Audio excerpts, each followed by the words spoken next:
what would you say is, your vision for success for your family and for your employees? And Anthony, I'm going to ask you to, dive in there. Yeah, that's a great question. And what's interesting for me about that question, my brother and I share an office. We have since we were teenagers. My dad put us in an office, literally 2 desks in the same room. The room's about 25 feet long by 12 feet wide. And he did it on purpose because he decided that we either needed to be getting along at an early stage of our partnership or understand that we weren't going to get along at an early stage. And we do get along remarkably well. Very much yin and yang. My brother and I, very different personalities, but I'm straying. So what makes that question interesting is the fact that if you had asked my brother and I that question 10 years ago, it was probably a very different answer. Obviously we have financial goals. We have, how many car washes can I build and operate profitably, which is, as much an ego thing as it is anything else. But it really has morphed into creating a platform where the leaders in our company, we have a management team now of about 16 people. Average age is in their mid to late 20s. And these are kids who generally, may have gone to MCC for a couple of years. Most of them graduated high school, but very few 4-year degrees. Many of them started out working for us as a cook, a dishwasher, a busboy at the restaurants, and just kind of clung on to the family concept of what we were building. And we assured them that, again, as the widgets change, you can change with us. And now they're making, close to 6 figures and just, doing tremendously well. So to answer your question, getting our company to a point, hopefully in the next 5 to 8 years, where we can create something for our employees to take over and continue to run with, hopefully with some guidance from us. And if my or my brother's children want to participate in that, they certainly have a better opportunity than some of the managers that are there now, at least to get in on the ground floor.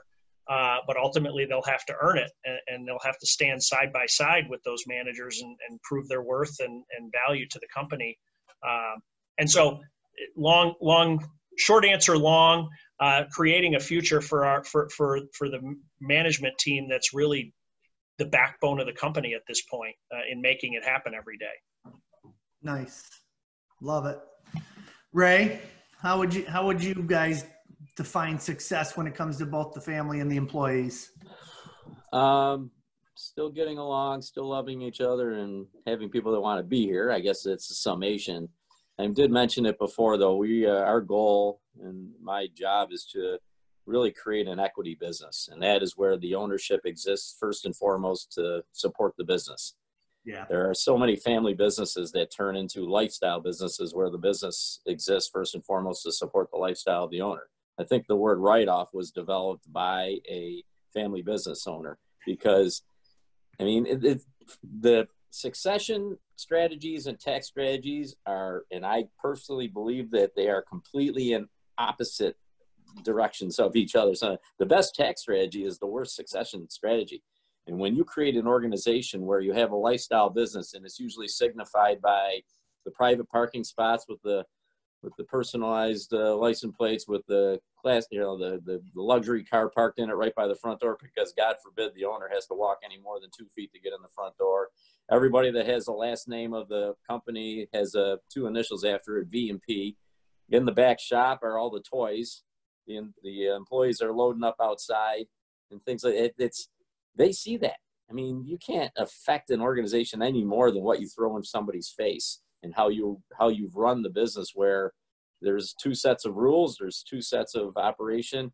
To have one of my brothers who was an equal owner with me take his orders literally from a person who's been with us about 8 years and is probably half his age, but is the service manager, has earned his way up. We've created that opportunity where there is no glass ceiling because it is a family business, and anybody can be successful. And I love, Anthony, you're in a great place because I have about the same thing. We're average age in the 30s, but that leadership team that are going to be making, and that's currently are making some very good money.